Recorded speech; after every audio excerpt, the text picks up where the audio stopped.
Omalla kohdalla se oli aikamoista tahtojen taistelu. Mä olin siihen aikaan tosi epävarma itsestäni ja jouduin aina ennen treenejä hirveästi nyt psyykkaa itse, että mä sain itteni sille salille. Mut sitten mä pääsin sparraamaan ekan kerran. Mä muistan, että silloin mä niinku rakastuin tähän lajiin. Ja vaikka nytkin mä oon raskaana ja viikolla 25, niin mä silti tykkään sparrailla kevyesti.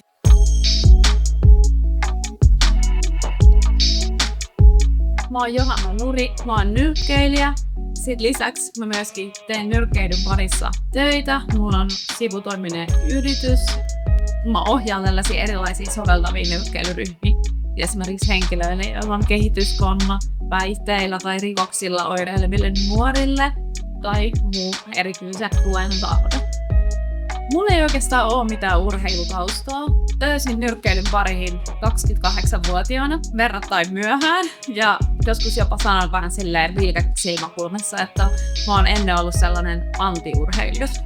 Silloin 28-vuotiaana vaipasin sellaisia jotain uusia tuulia. Mä asuin silloin Kalliossa, mä näin eräälle salille.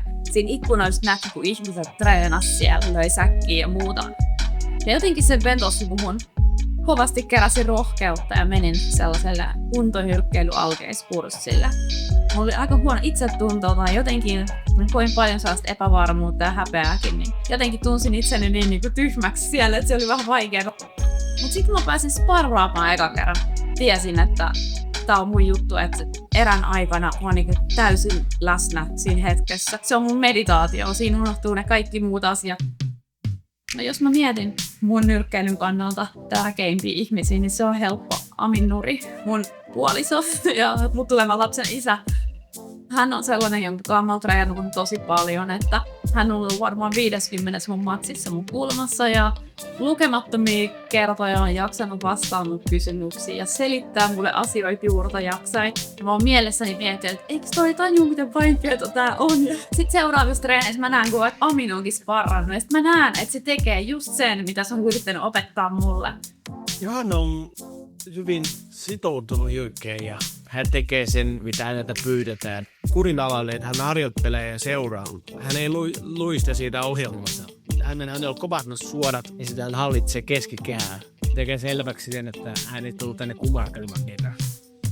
No niin, nyt näyttää katsomaan.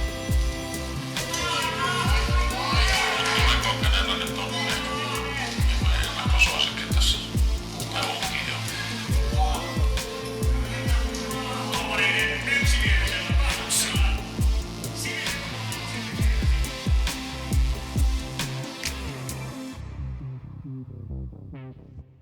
Ja nyrkkeily mulle tällä hetkellä merkitsee kaikista eniten sitä yhteisöä. Siinä on tärkeimpänä ne ihmiset, ketkä sen lajin parissa on.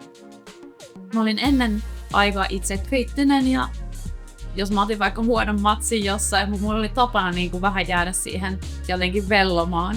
Mä oon oppinut olemaan vähän armollisempi itselleni ja sit vaan jatkaa eteenpäin. Totta kai on ollut hienoa, on tullut pari Suomen mestaruutta ja on päässyt kiertämään ulkomaille kilpailuunsa.